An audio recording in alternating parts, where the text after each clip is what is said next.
We don't just take their money and run like a butter bar lieutenant lost on a land nav course. Are you finally ready to plant your flag and claim your territory? Maybe it's time to use that VA loan to buy a home. Or hell, maybe you're looking to refinance and put some extra cash in your pocket for more questionable life decisions. Either way, the Veterans Mortgage Source, powered by Canopy Mortgage, has your six. Look, buying a home or refinancing can feel like getting overrun on a bad op. Chaotic, confusing, and full of obstacles that make no damn sense. That's where Corey and his team come in. They're like the QRF of home loans, ready to pull you out of the chaos and guide you to the best program for you.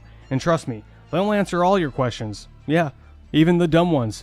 Whether you're a salty vet or fresh out of barracks still trying to figure out where your TA-50 went. Great service, solid rates, and a team that actually understands the military life. That's why all of us here at Veteran Trash Talk trust them to do right by every veteran in their family. Ready to lock it in? Give Corey a call or shoot him a text at 808-699-7874. That's 808-699-7874. Don't wait. Unless you like overpaying and getting treated like an FNG. The Veterans Mortgage Source is powered by Canopy Mortgage, LLC. All loans are subject to credit and property approval.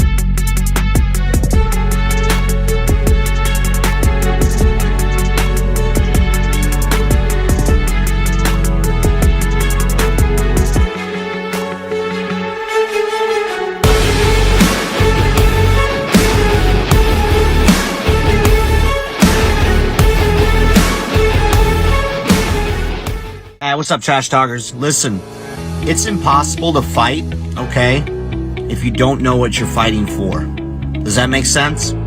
Like, if you're in the dumps and you're struggling with mental health, things of that nature, it's going to continue tearing you down, all right? Because you're consistently trying to fight something, which is that demon, which is usually something from the past, right?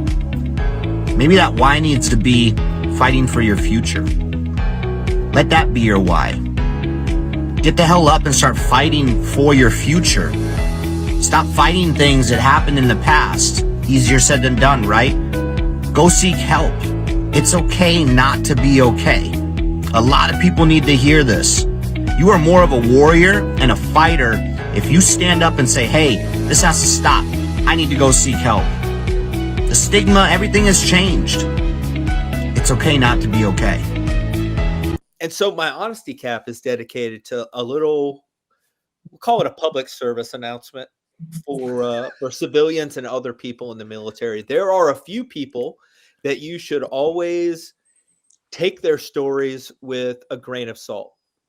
Vegans, CrossFitters, and special operations guys that tell you that they were special operations without being prompted. The first thing they say is, yeah, I used to be soft. Right. The only unicorn in that entire group is like a special operations guy that was like a vegan and did CrossFit. That guy's probably going to stay quiet for a little bit longer because he's confused as what he should talk about first. That's the only reason. Right. Anybody that says that they were soft without being prompted or without it being like a normal part of your communications is probably either an enabler or going to tell you a bunch of stuff that's not exactly true. What's up, Trash Talkers? Hitting you up this morning with a special promo on how to dress when you are doing PT in civilians, but you want everybody to know you're an Army. This comes from the Buddy Beckwith fashion design of how to work out. So first, you can notice the RI panties.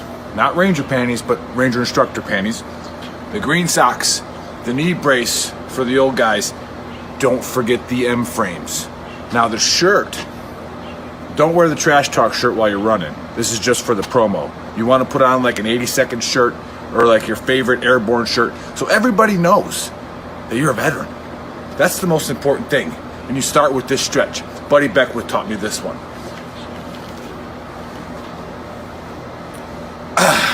ready to go.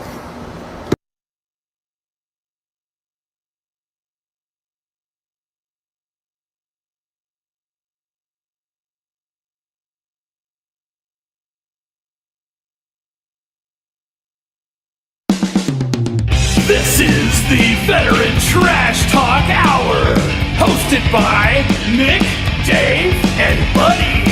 Real warriors making fun of other real warriors. Try to not get triggered.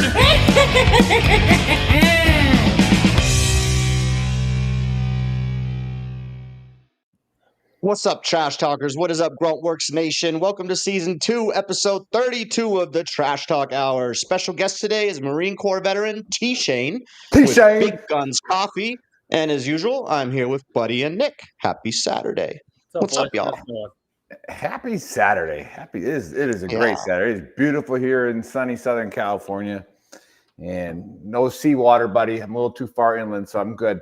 No, I'm good. You're still going to get it. You got a few more years, and then you're going to get a few more years getting the craziness. Yeah. Oh, man. Tesla and run around talking about fucking weather and climate are two different things, and blah, blah, blah. It's 101 right now. Oh, that's so gross. See, now I can side with you on that one with the desert. Like, nobody should be living in 110 degrees. It's dry, though. Like it does beat the humidity, but then when it gets to 120, so like, what you're saying when you say it's 101, but it's a dry heat, is like it's like the difference between the 101st and the 82nd. Like it's hot, so it wears an airborne tab, but it's not really that hot. Yeah, maybe. But I'll tell you what, though, like living in North Carolina, like 90 and humid is worse than 101 and dry. Well, yeah. Way worse. In the desert. Yeah. Especially if it's so when you go up. And then you dehydrate and die in like 15 minutes. So you just don't notice it. Cool. Great story. Just gotta drink water, man. Just gotta drink water. Yeah. Shout out to Liquid Death Water. Yeah. I like this stuff. It's pretty good. I got big news. My oldest got her driver's license 2 days ago. I saw that. Yeah. Awesome. 16 and passed the test. Oof. My son is 16 and he has his permit. We're still driving around, and I keep telling people, like, some days I can just be on my phone. I don't have to worry about it. He's got it handled. He does great. Other days, I think that he gets replaced with an Amish version of himself, and he's never even seen a fucking car before. Like, how do you not know any of this? Like, you've ridden in a car for 16 years. You didn't pick anything up? Like, not even nothing? Like, you didn't just happen to figure out how to get to a mile away from here? Okay, cool. Well, pro tip, I took my girls golfing all the time, and they didn't want to play golf, but I'm like, drive the golf cart, have fun. And so they got used to driving at a real young age. So my son is the scariest golf cart driver I think I've ever ridden. Well, I don't know about that. Our producer has an experience driving a golf cart. So. Shout out to Danny Lukey, who was present for all that. Who doesn't have PTSD, by the way? So yeah.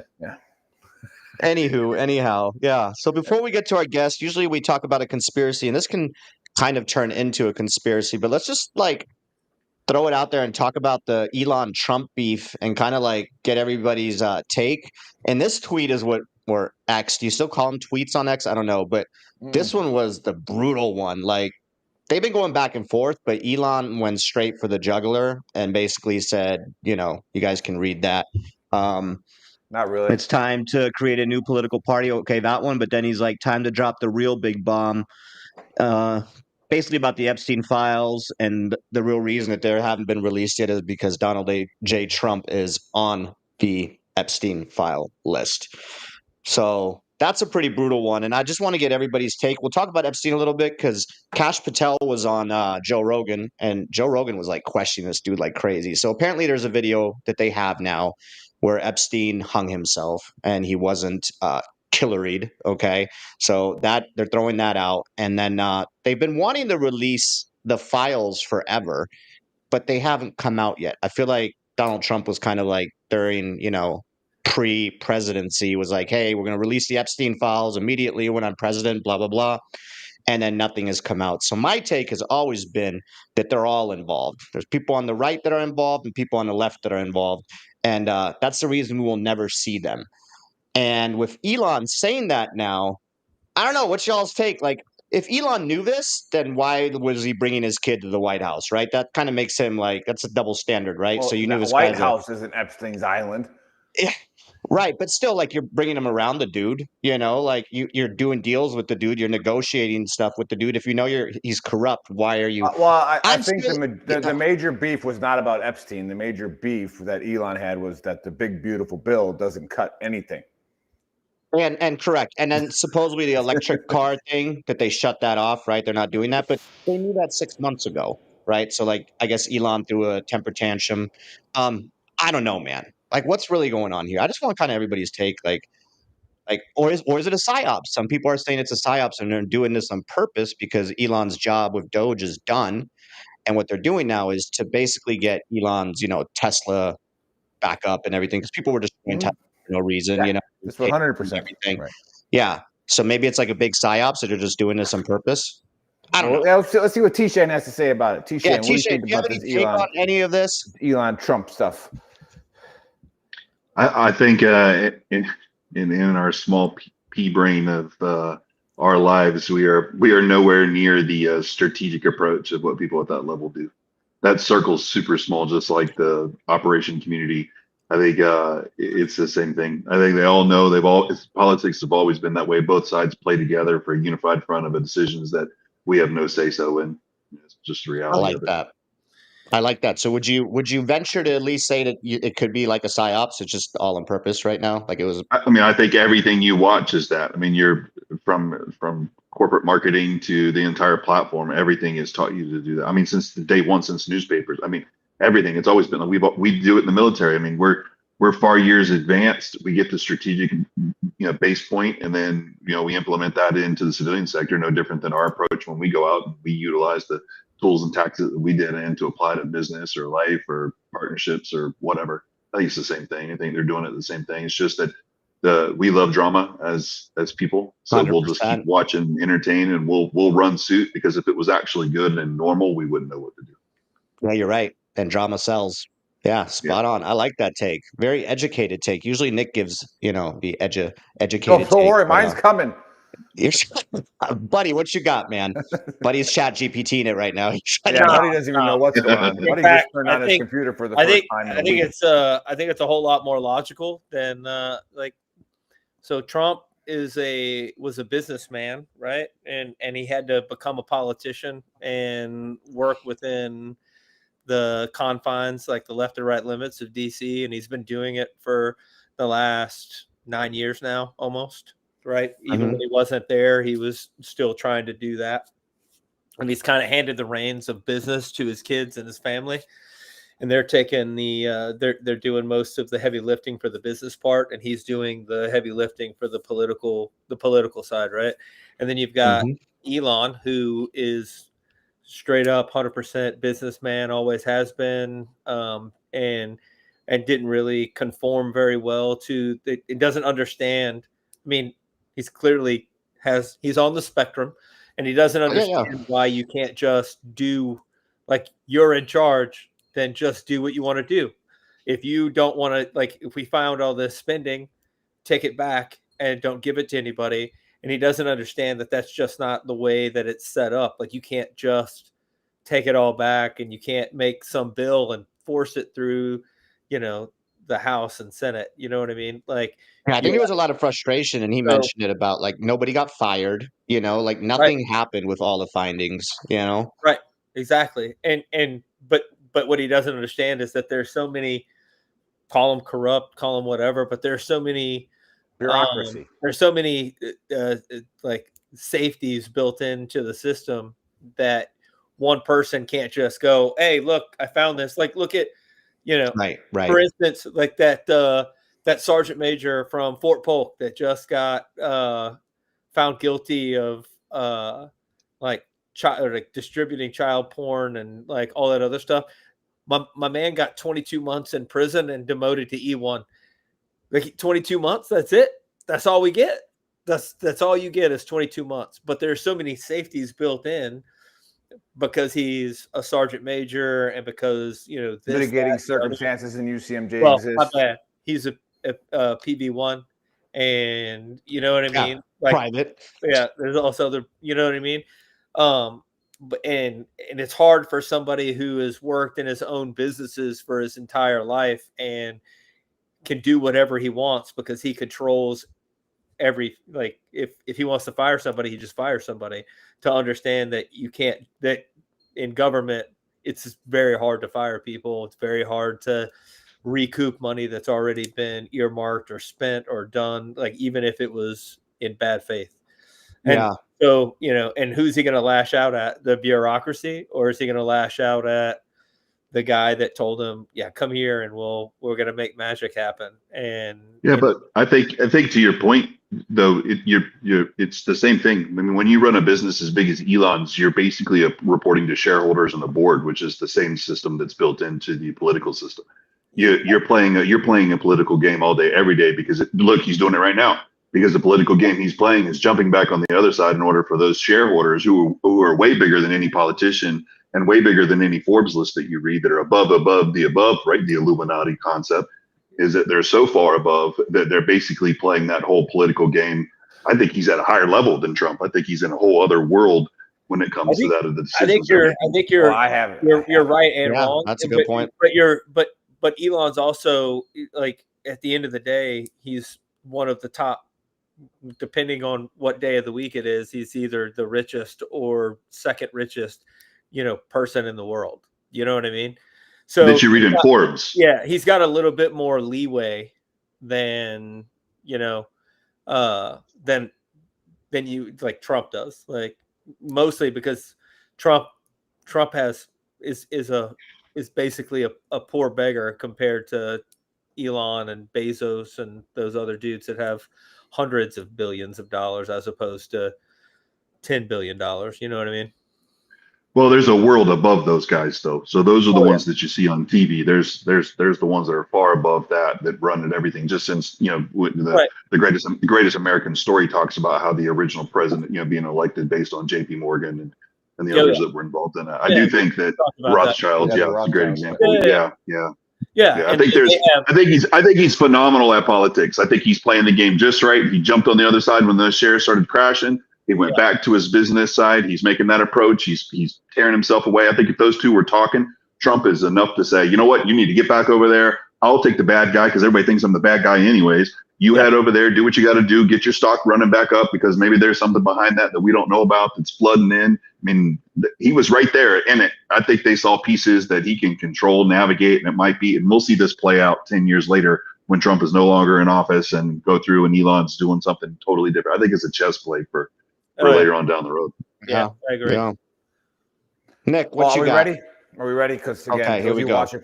Those of you watching for the first time, we got a lot of people checking in. We got Woosah Branding Company.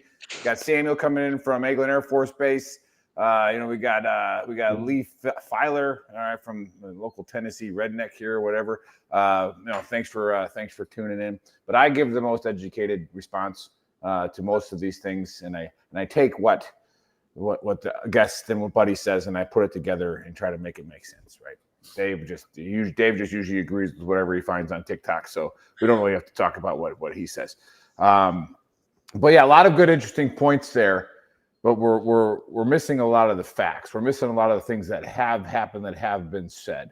Now, a good salesman, all right, is good at breaking the pattern, right? A good salesman doesn't want to sound like a salesman, right? You got to break a pattern and get to, where somebody just either starts talking about themselves, their problems, yada, yada, whatever.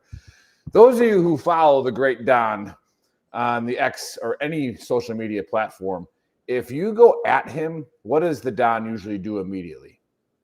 He comes at you. He attacks you viciously. Doesn't give two shits, right? So when Elon attacked him, Trump was very professional and just was like, hey, Elon was a part of making this bill. Elon knew the ins and outs of this bill. He didn't just go right after him, cutthroat like he always does for everybody. I mean, look what he did with like Rosie O'Donnell, you fat cow, like call names like that. He didn't go nuts. So why not? So it's kind of like, so that goes with what T. Shane was saying, where they're in cahoots with each other. This is all just, hey, okay. Or he is a little afraid of Well, what no, Elon and then again, the might Epstein, know he or answered the Epstein one with Cohen. He's like, Mhm. dude, it's already like no. And then we've talked about this. The reason why the Epstein list won't come out is another reason that T. Shane was talking about. There are levels of people above levels of people, right? 100%. You don't think you don't think that they went to Cattell and Trump and said, you know what? You released that list, Donald. As soon as you die, if it's not right after you release this, we will freeze all of your assets. Your kids will live in the fucking streets. Your whole empire is gone. Yeah. Right. And then the Don ain't so tough anymore. Right. So Nope. I'm thinking it's that. I think it's Elon is simply, and then they had the other part of this in the other world. Just watch Patel on Rogan. Like Yeah. it just gave me weird vibes, man. Like because Rogan was questioning the fuck out of him, and he's like, "Oh no, we have a video now," and I was just like, "Well, If you have the video you were now, hired. You were put in position. You were put in position by Trump. Like we have all the capabilities with AI and shit. Like maybe like it's forged now because didn't the video disappear? Like all the stuff that the Republicans were talking about with the guy falling asleep, the videotape disappearing, like none of that is now accurate or it's not even discussed anymore. It's like it's fucking nuts, dude. I'm not saying that. Go ahead. Yeah, I'll go with our good friend Tanner Port said. He goes, you got to be careful with Elon because he is a genius, but he does those things called ketamine trips. Yeah. Right. And I happen to know a Hollywood writer that I'm not going to mention by name, but I know him very well, and who happens to do some of these ketamine trips with Elon. All right. And it is bonkers, bro. So that dude comes out of these trips like who knows where he was and what he was thinking, now what he's saying. Right. Yeah, fair. Yeah. So it's all wild to me, but like I said, we're and like I gotta agree with T. Shane and Buddy to kind of the same point is, we really are we're nobodies and it doesn't really matter. Hopefully we're smart enough to not, and there are people listening and watching on the interweb that don't buy into this shit like it's your life. They're not even on the same. You're not even in the same planet, bro. You need to get on that ketamine. You want to get on Elon's planet. Like, that's the only way that's happened. That's all I got to say about that. Good. I like it. Good little discussion. All right. Yeah. So, all right, buddy, your turn. Okay. So, kind of almost on the same, I guess you could spin this. You could say it's about the same. So, I have noticed lately that it really used to bug me, like the tipping thing bugged me at like Taco Bell and Burger King and anywhere you go and they flip their screen around and they're like, hey, got a question for you. Like, what's the question? It's everywhere, dude. Yeah. Do you want a tip? Like, and that's annoying because it's basically like the company saying, hey, you know what? We're not going to give you a raise. Or like some type of like if everyone says that you provide great service, we're going to give you an extra $1 or $2 an hour. Instead, they're like, you know what we'll do? We'll put this thing on the screen that tries to guilt people into paying you more because we refuse to pay you more. So that's kind of what we'll do, and maybe you'll get some. That being said, like who does that tip go to? Is the guy wrapping my taco getting 25 cents and then the guy at the register getting 25 cents? Is the guy at the register getting the whole $1? Like how's that working? Anyway, that annoys me. It infuriates me. It does make me triggered. But there's something that I've seen that's become even more annoying. Cue the trigger panty shirt. It's the question right after the do you want a tip thing. It's the do you want to round up your transaction for deaf kids and hungry kids and scholarships for gay baby whales and homeless pets puppies and I get behind gay baby whales. Here's what annoys me about it. Right? they put like this, do you want to tip for this insert whatever charity feel good virtue signaling thing you want to feel good about, right? You round up your 30 cents. Say everybody rounds up 25 cents a day and they do, $1 million worth of business, $250,000 that company then takes and gives to whatever that charity is. And then that company gets a $250,000 a day tax break for what you gave them. You gave them the money and you're giving them the tax break. And then, but it fucking infuriates me. It makes me so angry. The only one I think I will give to is the USO one at Lowe's. I do that one only because I drink their coffee when I go to the airport, and very rarely do I ever find their tip jar. So I'm like, whatever. And I use Lowe's all the time, and I kind of own stock. So whatever, it's fine. Got it. I'm basically getting a tax break, kind of in a weird. I thought the USO was only for active duty people. Oh no. Oh no. No, my friend. No. Retirees can go to the USO as well. Yep. So can their kids, and they can play video games and do kind of whatever while you wait for your flight. I sometimes go to my flight a day early just to go to the USO. I mean, just go to the lounge, bro. Let's go to the lounge. If the airport has a lounge, yes. Anywho, that has gotten me triggered every day this week. Because I've noticed that every place you go, it doesn't matter where you go, they're like, do you want to round up to our charity for hair lip kids with bald heads? Like, what the fuck are we doing? And why are we allowing it? Like, why do all these big companies subsidize? Like, we're already paying exorbitant prices, and now you want us to subsidize your tax breaks as well? Are you fucking kidding me right now? I'll just save my 30 cents and I'll get my own tax break at the end of the year and give it to people. So you want accountability in the tipping system? No. You know what I want? I want two things. If I go to self-service, I want a motherfucking W-2 at the end of the year, and I want a fucking goddamn employee discount. That's what I want. And the second thing I want is every time I round up, I want whatever tax form to come to me so I can write that off as a charitable donation. That's what I want. We're in 2025. I feel like we can get that fucking through. I feel like they can, every time you type in your little number and it goes to, my Lowe's or whatever. Oh yeah. To fucking develop an app, bro. Good idea. You want to be able to get your, I rounded up fucking $1,000 worth of bullshit. Here's my $1,000 charitable donation. Let me get my tax break. Yeah, I don't. If I have to do all the work, I don't tip. Like if I had to grab the sandwich, take it to you, and you ring it, and then you turn the screen around to tip you, it's like yeah. Yeah,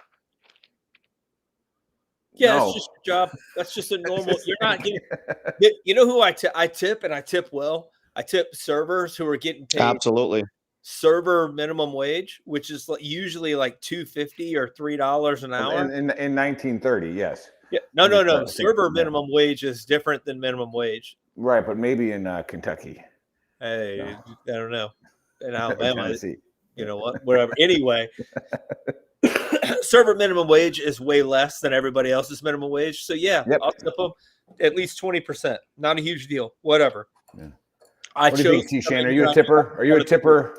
Do you fall to the peer pressure of the sad puppy eyes behind the Taco Bell register? No. Usually I'm asking T-Shane. I'm asking T-Shane if he feels bad. Oh, my bad. I didn't hear that part. I'm deaf in one ear anyway. Let that man's therapy get out. It's all right. It's it. Clearly his VA work is not working. I've never been in a VA. Yeah, I mean, I'm not soft lazy ass going to Taco Bell every day, so I usually just cook my own food. I don't have to tip anybody. You should tip yourself. You give yourself a tip. No. Look, don't. Most of the time, I do. Obviously, if it's servers for sure, and small businesses, 100%. Small business sometimes live and die off that extra money, so I help them. When it comes to the charity thing, I never do that part because I've been a part on the backside and I know how that's all a scam. But anytime it's a small business or a server, or someone who actually provides great service above and beyond is well worth the amount of money, Sure. no matter what the number is, for sure. Yeah, absolutely. Next question: Do you put the tip into the little kiosk thing? I do always you give hand cash that if I can. person the cash? I always give cash to the person. I Man. never put it in the kiosk. Yeah, I never give. I never give. Only time you do it on the kiosk is if I do it if it is a small business. Like if I go into a small little boutique shop or something, or a little coffee place, because I know that Coffee they're shop. handling that through their then 100%. But even still, most of the time, then I do cash. If they'll take it, I'll put cash in there because it's better for them. I know they'd rather take that house than pay it on that cash. Yep. Right. Agreed. Right. Yeah. And then I have to agree with Buddy that subsidizing their tax write-off for charity is just asinine. Because they're just well, I mean, we have it on shop.veterantrashtalk.com. Yep. We have a tip option on there, and some people tip us. We do. Why? Why do we even have that option? It's just on Shopify. It's on Shopify. So, like, I'm sure there's a way to turn it off. I but don't even haven't. think we can And turn it people off. Actually, we don't even know how we and started. People leave like really nice comments too. Like, you guys are awesome. We're glad to support. So it's like, usually when somebody tips this big, I'll send them a button. I'm like, here you go, man. I hate the fact the that trash talk button. Here you go. when you go to like someplace and you have to go through a drive-through, and they're like, "Hey, do you want to round up for whatever?" And you're like, "Nah," and they're like, "It's for hungry kids," and you're like, "No, what hungry kid? My kid is hungry. Like, can I just?" That's why I'm here. That's why I'm here. Yeah, like, are there hungry kids in the playground right now? Have them come out. I'll get them one of them dollar burgers. Like, no, I walked into my Vons down the street, and there was a fairly large human being saying that he was real hungry, right? And do I have any money for him? And I'm like, well, this dude ain't missed no meal in a while, but like, still, I go into the store and I get him some chicken. I get one of the rotisserie chickens. oh, that's not good. And I go, here you go, right? And he took it. He said thank you, but then he was still asking people for money. I'm like, bro, I just gave you a chicken. Whole chicken. That shit'll feed you for 3 days. Hey, hold up. You need that. I'm all about that, dude. I'll do that all day long. Potatoes. Like, you gave me a chicken. You didn't get no gravy. But I do have a tip hack for Dave, right? In his business that he's in with Megan. And what is it? Armed Forces Across America. I always say it wrong. Yeah, Armed Forces Across America. Did I get it right that time? Okay. Yeah, you did. I forget what you usually say. So Police call across America. Hands Across America. Hands Across America. So Armed Forces Across America is a great organization, doing well. But, when this big, beautiful bill gets passed, right, there's no more taxes on tips. So as a realtor, why don't you write it up that you only charge $1 in fees and then 6% tip? I'm just saying, you just got to put that in the contract, and now you're not paying any taxes. Like, hey man, this guy bought a house and tipped me freaking $4,200, man. What a great dude. What a great guy. So that's what I'm just, if you're a 1099 employee, which I am not. And $4,000 of that tip is going to hair lip baby whales. Yeah, hair lip baby. Round up for round up for gay baby whales. I have an LLC. You could get Nick's wife involved. She's a marine biologist. She could run the organization. Yeah, I'm going to ask her about those gay babies she studied in Hawaii. I'm like, hey, do they really need the money? Do they really need the money? You're telling me that your wife studied marine biology in Hawaii? Yeah. Huh. Moana can't even do that. Yeah, exactly. So yeah, what a good place to go. Literally, where she did her lab, where she did her lab work, was where they filmed Gilligan's Island. Pretty legit. But no, we'll get the segue here to our guest T. Shane, and I'll do a nice little rant myself in this introduction. Number one is we are demonetized and restricted on Facebook. Veteran Trash Talk is. Gruntworks, which is our much larger page, with like 600,000 followers, is an absolute disaster of a page. Like, we share memes that are crazy, wild, bro vet type stuff, and we are green to green on that one. All right. Veteran Trash Talk, we don't allow politics, sexual posts, and all we do is we use it for the professional point of promoting veteran and first responder owned businesses and for free, and get people's names out there who are doing great things in the veteran community. And somehow there is the Facebook algorithm has us as saying, when you say Doritos are crack, Dave, you were promoting drug use. I know. It's like no, Facebook, It's Doritos bad. just taste really good. That's what the Yeah, point of you're that attacking was. my personal profile too right now. However, yeah, Facebook is Free going nuts. after me And right now, dude. it took me, I'm really stressed out because it took me like 4 hours a night for the last 5 nights of getting somebody who's not from America on the phone and showing them that, like, dude, look, we literally don't post anything bad, like, ever. And It's I was that like, AI again. all we do Yeah. is promote veteran-owned businesses and first responder-owned businesses. Like, what are you talking about? So we're at an official board review. All right. So That sounds like I need to get a suit out again. Exactly. So that being said, that is our mission here at Veteran Trash Talk and Gruntworks, is to bring light to the veteran community, change this absolutely stupid stigma that all veterans are crazy and can't work, can't be productive. We're all broken. We're all disabled. No, we're out there doing great things in the communities. We're out there being leaders. We're running for office. We have small businesses. We're going back to college. Like Buddy at 42 years old went to Austin P, the Harvard of the Southeast, right? Southeast. Yeah. So you got a lot of great veterans doing great things. A lot of first responders who, they put their body armor on every single day and go protect communities, and super stressed out, and they're out there doing great things as well. And so we want to throw a lot of light on the veteran community. And I was reached out to by a PR person saying, we need to get this Big Guns Coffee dude on your show. And I was like, I don't know. He's a Marine. We don't really like Marines. It's simply because, we just feel bad for them. They were still running around with M16s in Iraq. And it's like, bro, like we got rid of those like in 1980. Like, what are you doing? We do have a very successful crayon line shirt for Gruntworks that was created by a Marine. But yeah, we just mostly feel bad for them. However, I think we might have found one.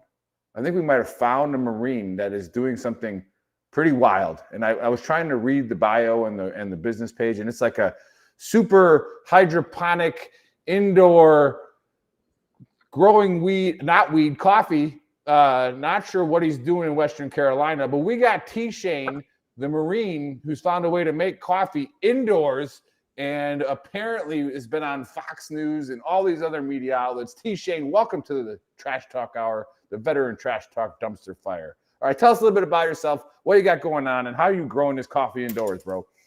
Yeah, well, first, I appreciate you guys giving me a second opportunity to be on the podcast. I know I dropped the ball the first time around, so I appreciate that. And first, I want to clarify something, be super clear. So, Big Guns Coffee was started by my daughter when she was 6 years old. So it's something that we do together. She actually started at 6, and she's now 10, almost 11 years old, and she's really kind of the big part behind a lot of what happened. As far as the name and talk the about the foundation. fact that your daughter was drinking coffee at 6 years old. T-Shane, what do you got going on over there in Western North Carolina? Like, no, kindergarten was tough this morning, Pop. Yeah, hey, she's salty, man. She's super salty. Her little school clothes had little sweat stains on them. No, she's listen, it was a large part of some experiences as being a speaker and the things I've done across the country, and being, and I think, my story kind of digs back a little deeper as into how it got there. But, I served with a lot of guys that didn't come back, and, I died and came back to life and gave a second chance at life. And I was blessed, beyond belief, to be able to have this amazing little girl. And when she decided she wanted to start a business, I think there's a lot of parents that listen to that, and we ignore it because we're too pretentious in our own approach, and we think we know everything. And I wanted to get behind her. And, when she developed and thought her dad was super strong, and, it meant something to me. So we kind of went full force into it. That's how the coffee part of it started. The hydroponic side is yes, it is. We are the only in the world that do it. We are the first to do it. And that really kind of came to fruition after going through a program for disabled vets at Appalachian State for farming. And I learned a lot about hydroponics. And I grew up growing oranges and cattle in Florida, so I had kind of a background in it. Nobody was doing it, couldn't find any information on it. And I thought, man, it'd be great if we could grow coffee. And we just started doing it. And next thing you know, we're getting ready to build a 55,000 square foot farm in Las Vegas and another one in Kentucky, and one here in North Carolina. Wow. Well, I was going to open up with how do you grow cows? What do you think draws military veterans to coffee? But then you fucked that up by saying that it was your 6-year-old that came up with the whole idea. And then and now we can't make fun of you. Then you basically stole the rights to her idea, her intellectual property. I'm just saying. But I saw that in the script. I was prepared for that. That question. Put a lot of effort into that thing. But that's a lot of effort in that script. I mean, to be honest, it's kind of blowing my mind that a 6-year-old was like, "Hey, Dad, let's make some coffee. Like, let's do coffee." How did that come around? That's pretty cool. Yeah, so I just done this world record and raised a bunch of money for the National Purple Honor Mission up in New York, and it was a push-up world record. And I got done, and I'd written a book called Done by 2:30, and it was a culmination of all these experiences between being homeless myself and working with a homeless community and all these different factors of that. Really, what's ended up happening is as we as Americans have forgotten that the foundation of our life and principles start at the dinner table with our family. And predominantly between men and their daughters, fathers and daughters, is that because as war fighters, we're always off, we're deploying, we're going places, and we're not there laying a good core foundation for that relationship. And a lot of times for children, they're always saying the things that we should be listening to, but we're never really hearing it or listening to it. And when she said, she doesn't drink coffee, but she always says now she's got a little season in her sales approach, because people say, "Do you drink coffee?" And she's like, "Nope, but I know you do, and that's why I'll keep growing my business." So she tells it better than me, but the way she would say it is she goes, "I know that coffee is the best part of most people's day when they get up, and maybe they can't be strong like my dad, but at least maybe they can feel that way when they go to work or they do something throughout the day," and that's why she chose coffee. That's pretty fun. That's pretty. Yeah, we absolutely can't make fun of you at all for the rest of the show. Well, so let me get this straight. You're in the Guinness Book of World Records for the most amount of push-ups in an hour. Yes, I was. It's been broken since, but yeah. How many? Who broke it? Let's get after it. No. Yeah. Well, hopefully we're going to do it this year. We're going to bring it back to the States later this year. We'll do it again. But the record I did was 3,050. 3,050 push-ups in an hour. Now, how did you break that down? Was that like? It was 56 push-ups every 60 seconds. So I did 2 simultaneous records that day. I did the most in 12 hours and the most in 1 hour. So I did the most in 1 hour, broke that record, and then I went on for another 11 hours to do over 19,000. Jesus. Yeah. And that was like 27 every 60 seconds. Yeah, I gotta yell at your. No, they're not legit. They're not 1, 2, 3, 4. I love Marine Corps push-ups, but you break 90 degrees for Guinness record. Yeah, I gotta yell at your PR person because regardless, I remember reading about your daughter starting it. Yeah. I gotta yell at your PR person. There's so much. There's so much to unpack with this now. Now, we got to unpack. Not only are we at your 6-year-old coming up with a coffee company, but now we're at, like, what are you taking to keep lactic acid from building up in your muscles when you do? Lactic acid isn't real, buddy. It is real. It's 100%. It's not real. It's not real. Yeah. Anywho, but whatever. So, what's the difference in taste between a hydroponic and a traditional dirt bean from the coffee tree? Well, just think of any factor that would negatively impact any kind of thing that you grow in the soil and then eliminate it. So you're putting something in the most pristine situation and creating a byproduct of what that would be. So, coffee, by the time we get coffee, there are so many factors that have pretty much ruined it. I mean, coffee is the biggest scam ever. I mean, it's such a gimmick. That's why veterans sell it. Right, because they get on and they build brand story. The product comes from the same daggum place. It's the same farm in Colombia, the same farm in Ethiopia. It's the same crap. It's like Black Rifle, oh, we're American, we're American. Well, no matter what, you're still importing from a different country and you're just cooking it here. It's really not that different. And I just didn't like that. I didn't like that, BS of the approach to the product that it's American. And I thought, you know what? We are a forward thinking country. We have always been that way. There's got to be a way that we can come up with an innovative approach to take tradition and technology and innovation and combine it together and do something that's truly American grown. That way, the process from start to finish is, closed gap. We can make sure that we're supporting the community the right way and truly making an American product, and maybe just be a little more innovative than everyone else when it comes to this kind of thing, and then export it and control that commodity. So it was something that I was very passionate about. I'm very passionate about still, to just kind of make a paradigm shift in that industry. But it's just the same thing. You go on the shelf, you look at it, it's like, well, I don't know, what story do I pay for today? It's not necessarily the product.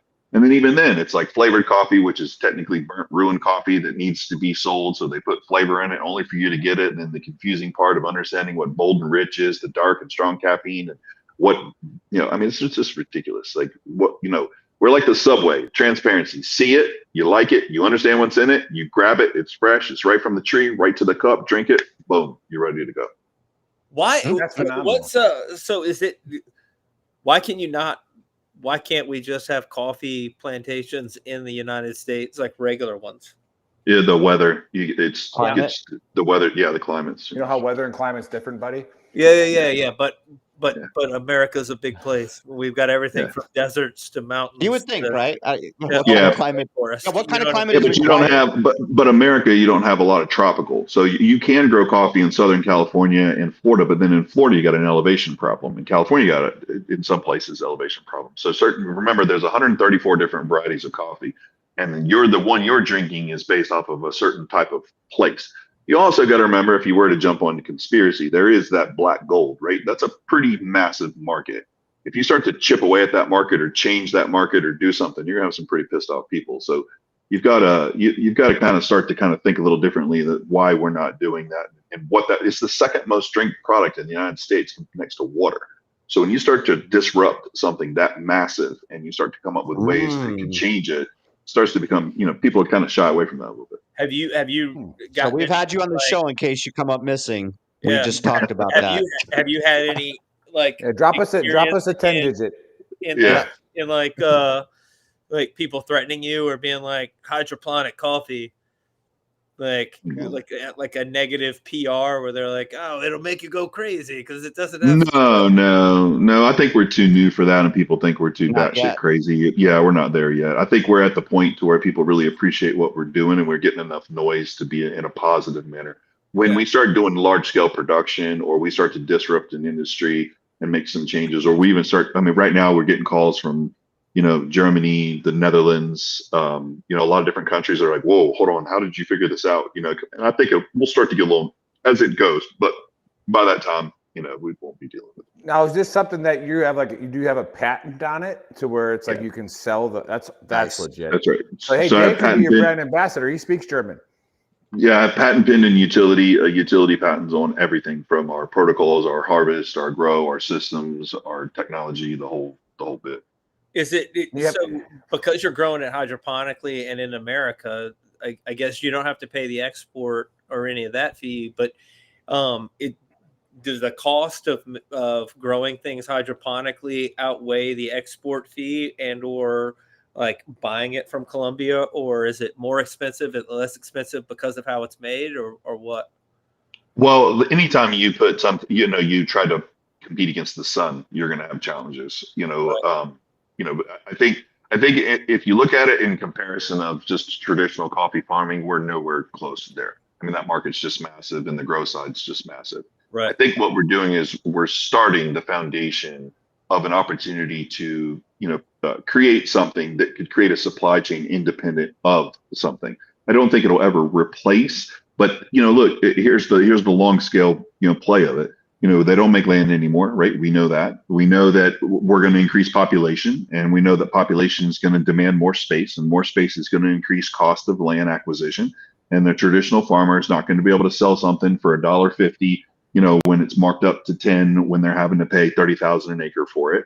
And we're going to have to get ahead of that curve. And unfortunately, America has stayed traditional to the greatest generation values of land in abundance. But unfortunately, the future of that's just not going to happen. And that's really kind of what sparked this is, I watched 1,000 acres overnight go to spec homes that was farm property. And I just thought that was ridiculous. But I also knew that that's something I can't fight against. So I thought, you know what, we've got to come up with something a little bit different. Coffee's just the hook. It's just another little form of a gimmick. The thing is to get people more educated on the fact that we can create internal ecosystems within our communities. We can go back to something that we used to do a long time ago. Everybody thinks it's new. It's not. It's just now if we can create hubs that allow people to utilize technology and innovation to be able to farm, we don't have to depend on the larger companies to increase and decrease price based on political agendas or policies. We can just go out and grab our damn tomato and eat it without having to be overcharged so is that kind of your long game, Yeah, that's the long game. Is to kind of like go back to family gardens, but hydroponic gardens where they can have, go down and grab a salad from the basement basically. And like, so in that vein, are you looking to like spread out after like you really the coffee stuff starts doing its own thing and sell like, I guess, like kits or whatever, like, you got a 5 or, you got a 3-person family. Here's a setup that will like, you can like an introduction setup to grow, your own stuff or No, we're more so right now we're kind of working on like franchise coffee farms. So the coffee farm is a subsidy to a traditional farmer that allows stable cash flow, based on the uniqueness of coffee. It's just a niche. We've refined and perfected our niche in a market share that's this big. It would be kind of, from a business perspective, not a good decision to go into a market that's already been around and trying to capitalize on that when in fact we've carved our own niche in a market that we're paving the way for. So for us, our initiative was, when you come into small communities, like we live in a small town here, and if a rich developer wants to come in and spend all his or her money and they want to just scorched earth our whole place and run it into the ground and push politics in, they can. Right. But I can't go to a big city and turn it back into a small town, which means that generations of generations will never get the opportunity to be able to just go down to a small town and feel that. You're just going to wipe them all out. And the reason why that happened is because your local community, the people that live there, just don't make enough money. They can't afford the tax increase, the inflation. There's not enough jobs. This kind of program, I think, in my weird little head, is that it creates something unique in agritourism that allows people from cities to come, experience, be a part of something, spend money in these small businesses, small towns, and allow them to be able to afford the life that they want to have. And then they can go back to their city and they can do it just like we do when we go to a big city and we want to go and experience and tour and do all that stuff. We don't have to burn everything and kind of change it. And it's kind of my logic with the logically speaking. Buddy. Well, 1 second. Logically speaking. I want to say that T-Shane Buddy's never been this involved with a guest before. So Shut up. He's very interested. You have him like hydroponically growing right now. Buddy's dialed in. Yeah. Anyway, hydroponically growing vegetables and coffee, for instance, should take less water than growing it traditionally because you don't have the water seepage off into the water table and all that other stuff. It's going directly to the root. So it's actually in it a more efficient way of growing vegetables because all of the minerals that you need are going directly to it. You don't have any leaching. 100%. And you're using 90% less water than traditional farming. He doesn't know what the fuck he's talking about. Great question, buddy. Great question. So and you were talking about with that word. He's like, all right. Yeah. You were talking about franchising. How much land and or what size building or whatever would sell that land yet, buddy? To get into hydroponic growing need to be able to even like contact you and say, hey, like I've got like 5 acres or 15 acres or 100 acres and I'm interested in what you're doing and I'd like to franchise your operation. What would that look like?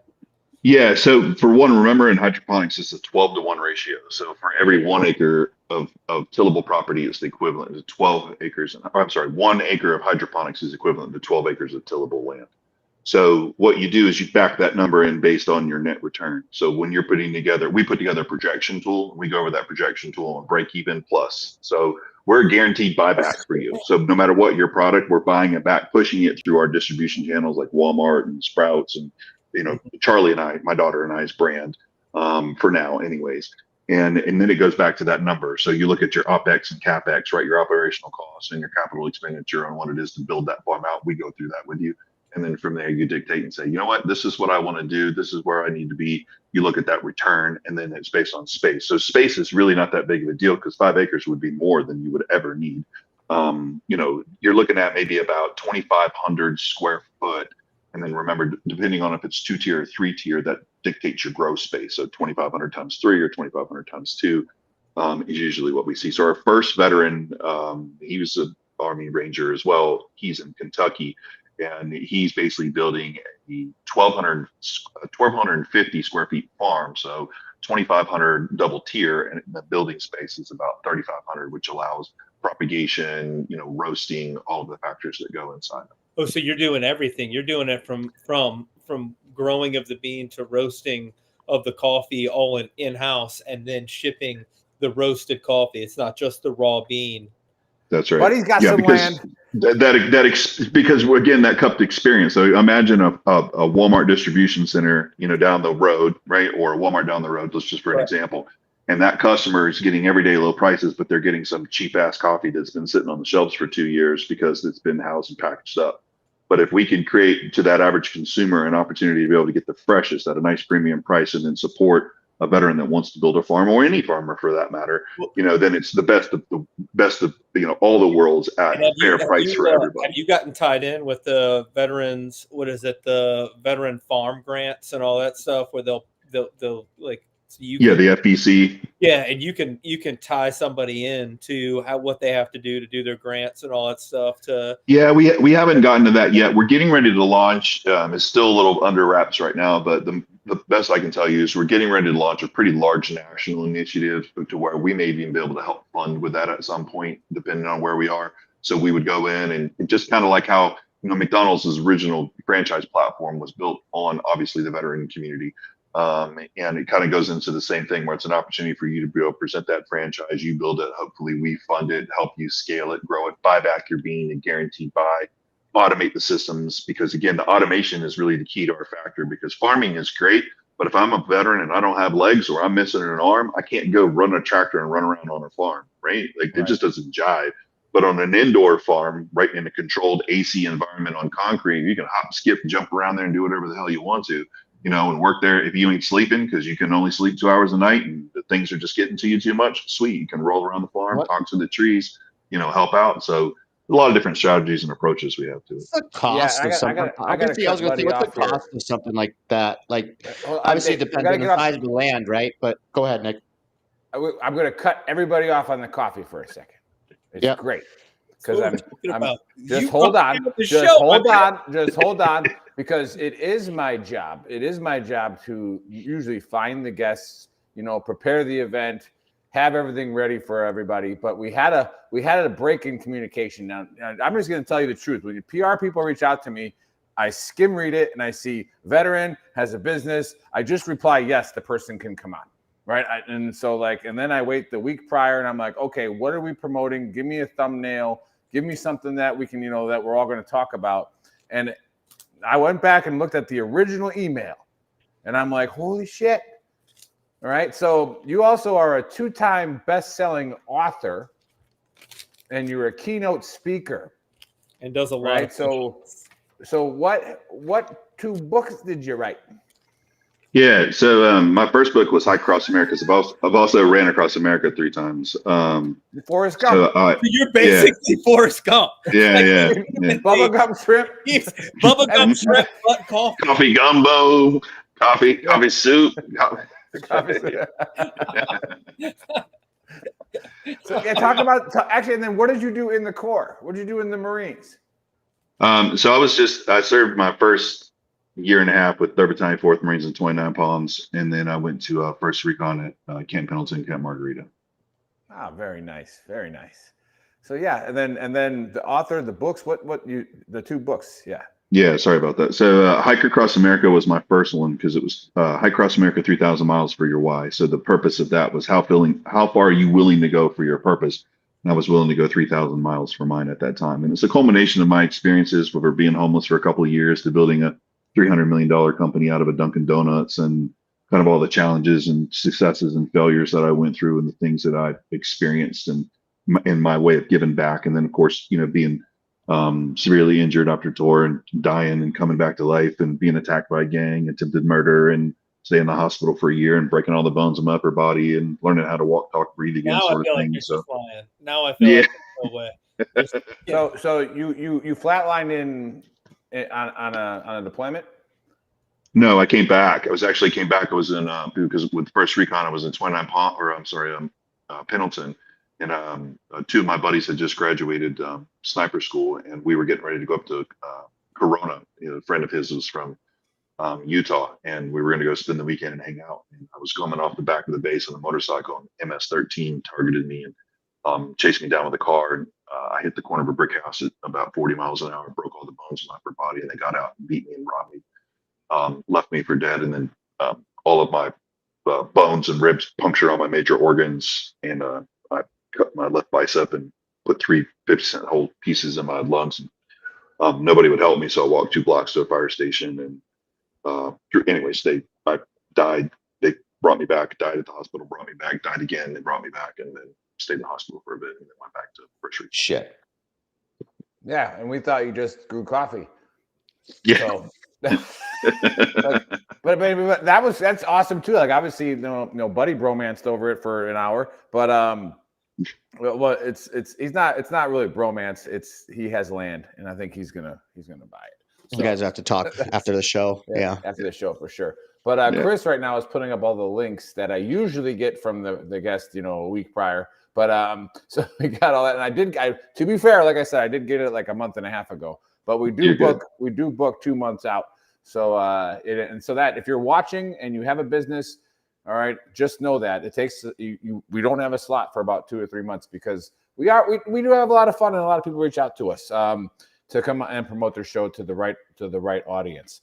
But yeah, so Dave, you were asking a question about the coffee. We can get back to the coffee. I just wanted the audience, and again, we get a lot of people that download it afterwards, the audio portion. So like, want to just get that in there that. No, it's pretty cool to go follow tshaneinspires.com and then the Big Guns Coffee, of course. Just go click on those if you're listening on the Spotify world. But yeah, Dave, you were having a question about it was mainly for anybody that's watching that maybe does have a little bit of land. Like, how much is the minimal requirement of land? And then what are some of the upfront costs for that? Like building something like that. Because like Nick said, we got a lot of people watching. A lot of people watch it later, and a lot of people listen to it later on as well. And then if somebody wants to reach out, but like what, $50,000, $100,000? Like, what does this look like?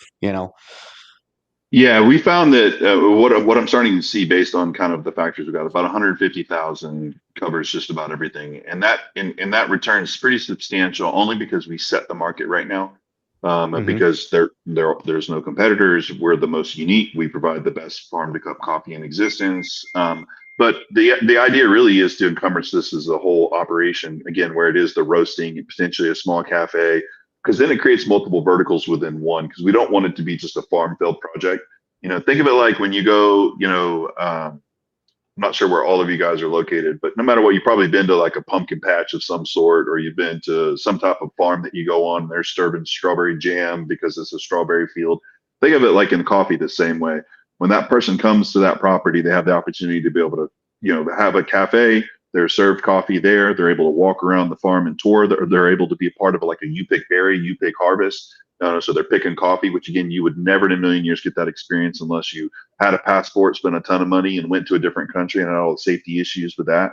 And it allows that customer to be in a full immersed experience, which, again, coffee just is a unique product that does that. And again, it's just such a big market share. But ultimately, it allows the person to, I guess the best way to say it is my daughter, she's way better at explaining this. She makes fun of me about it when it comes to some of this stuff because I don't like people. So I don't really want to be around anybody. I'm definitely Marine through and through. Like, throw me out in the middle of nowhere and never talk to me again, and I'm okay with that. But you can't function like that. You can't raise a family like that. Run a business like that either. Yeah, you can't.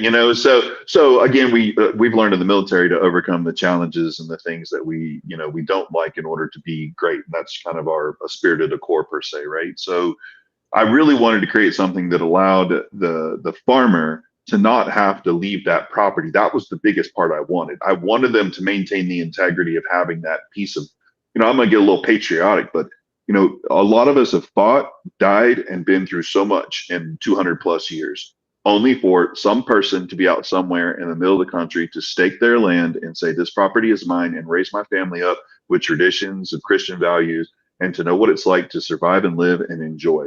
And the problem is they're robbed of that every day because of a corporate capitalist structure that basically says, well, if you don't pay as we increase, we will take that from you and we will put spec homes on your property. And the children grow up watching their parents love so much for a passion of land, only for them to struggle, fight, be broken, and end up with nothing. And I really have this vision that this type of platform will allow a small little portion, because of the hydroponics, to be cut out on their property to sit over here and be this income stream, so that this other piece of their property, they can run around, play, live life, and they don't have to get up and struggle every single day because they got a steady stream of income. And it's not dictated by, if a hurricane comes, or, obviously a hurricane can tear the building down, but, rather than rip up a farm or have that, because we're in Western North Carolina, we got hit with Hurricane Helene pretty bad. And we're in a small town. All 4 of our towns were completely wiped out. Our businesses, our homes, communities. We were on recovery detail where there were dead bodies stacked up. Bears were chewing on people. It was no joke, the stuff that you didn't see them eat. And these people out here are good, God-fearing people that were working hard trying to build together for a community, but they've lost everything. They lost all their crops. They lost all their opportunities, their small businesses. It's just ridiculous that there's not a structure to put in place to help. It's not give money to go right back to it again. That's not how you learn. It's become innovative and create ways to help them go future. Sorry, I was just preaching a little bit. Well, yeah. No, you're good. On the same note, like right now, with all the rain that we've gotten in Tennessee, North Carolina, Alabama, the farmers are actually having problems getting in. That's right. Even put their crops in or do anything with them. And this is, well, like you said, it's an innovative way to it doesn't matter what the fields are like, the concrete's going to be concrete. That's right. Yeah. And coffee is the highest it's been in 13 years. Brazil's getting crushed with the weather and the storms. You got droughts in Africa.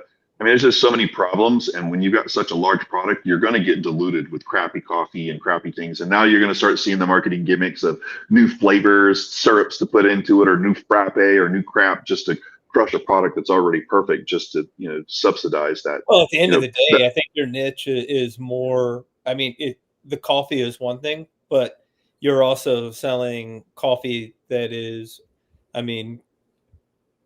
it's very hippie friendly. You know what I mean? It's organic. You know what's in it. It's grown. It's patriotic because it's grown. Plays both sides very well. Yeah, it creates jobs for people to that was the other question. How do you harvest it?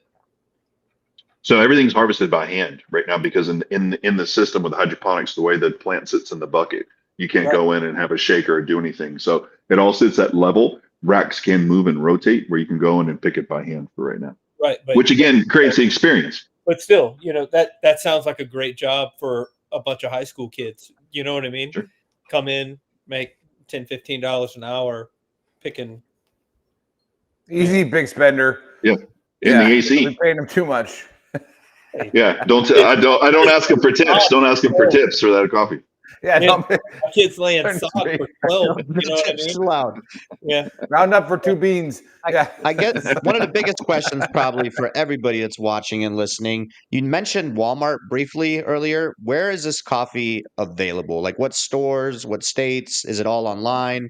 What do you got going on there for anybody that's watching and wants to order a batch of this good stuff? Because I'm going to do a sale after the show. Yeah. So our hydroponic coffee right now is out of harvest, because obviously we've already harvested and we're not massive at that point right now. Our traditional coffee that we get from small fair trade farms or smaller other farms that we work with, right now, obviously online at biggunscoffee.com, you can grab our coffee. Next month, you can grab at all North Carolina, South Carolina Walmarts. Nice. Currently right now, you can go into any Sprouts across the United States and grab the product, Charlie's Blend and the Motivator, which is mine, on the innovation shelves as soon as you walk in. And then next month, you'll also be able to, you'll be able to grab at Home Goods, at all stores in the Home Goods next month. And if you're on Army Air Force Exchange, you can grab it right online there now.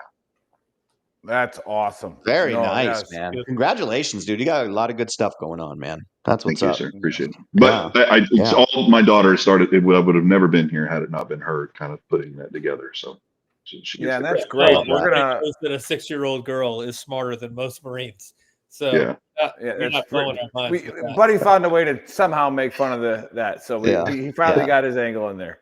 So yeah, Good. Marine, you want to start a business? Listen to your 6-year-old daughter. She's smarter than you. So that's right. That's right. Yeah. Well, this conversation has been so amazing. It's what I felt like when I walked on an army base. Yeah, exactly. Well, indoctrinated. Wow. You got bromance. Whoa. You got bromance. So cool. These guys You got are so bromance cool. on the army base. Look at all. Yeah.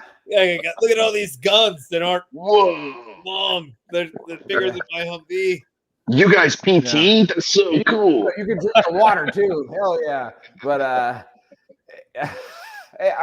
just in the small. I don't think Jason was recon. But are you in the same network as like Jason Morrison? No, I was like low scale guy. I went over on an OJT program when I left 3-4. They actually didn't even. They were so underfunded because we were part of headquarters battalion. They didn't send us to a BRC or ARS. So we just went over there, and it was kind of like a hodgepodge of us from different units, and we went through an OJT program there for sure. Gotcha. Yeah, because we've had him on the show a few times with the Perfect Fucking Life. He's That's awesome. a pretty funny book. He's fucking awesome, dude. He So, cracks me up. Yeah, but we can do a quick AAR and close it out. I know Dave's got to get rolling here soon. I do want to bring up the fact that as soon as we brought up Epstein and Elon, we lost the girls page and we lost VTT's live. So I don't know how that's possible. Thankfully, on the X Factor, we put on up the X Factor, we're tweet, on there. Yeah, we talk about the tweet and then boom, gone. Boom. Yeah, so I'm hoping that I did share our new line about no cocks about to get swatted, bro. So I did share that. I did share that on Big Earl's page. So I'm probably getting binged on Facebook right now because Facebook, it's just a rooster holding a basketball, and it says roosters should not be allowed to play basketball with girls. Right. So it's a rooster. Facebook. All right. It just is what it is. We got a new line coming out. Make sure you go check out. I know Dave will say it later. Shop.VeteranTrashTalk.com. But we have the Real Women Fought for Title IX, not Title XY. We have, I think the other one is there should only be one ball on a women's softball field. So it's like there are a lot of good things that we're coming out with. And again, a real man will protect women, and real women fought for Title IX. And we're watching that go down the drain. But I think there's enough Americans behind us to make sure it doesn't go completely down the drain. Just a few crazy states like California. But anyways, and speaking of that, really, really proud to have T-Shane on. We might have to get him back on, maybe as a guest host. There's a lot more to unpack. A lot more to unpack for sure. And so, a pleasure having you on. Sorry we couldn't coordinate it the way that we wanted to, but I think we got enough out. And go to biggunscoffee.com. The rest of the AAR is, we don't know what Trump and Elon are doing. We assume that they're just in cahoots trying to get Elon's stock back up. Yeah, before we lose X and everything else. And Buddy does not like the fact that you subsidize a Fortune 100 company's tips for their tax write-off. So if they ask you to round up, do not do it. All right, just look up that organization yourself and give them your money. Right, so just don't give it to a corporation to subsidize it. It's a scam. And then, one, I agree with T-Shane, you shouldn't be eating at Taco Bell in the first place. But if you do, all right, and the person does a really good job, just give them cash. All right, don't put it in the computer. Just hand them $1. All right, and that way you solve all of Buddy's triggerness. And again, T-Shane's new to the show. Buddy and I do a segment. We rotate every week where we talk about something that triggered us during the week. And that is obviously what triggered Buddy, and that's why he's wearing the shirt. Quit being a triggered pansy. All right, I just did Dave's job. All right, Dave, promote a shirt. Close us out. Close it out. Yeah, Shane. Final last words, brother.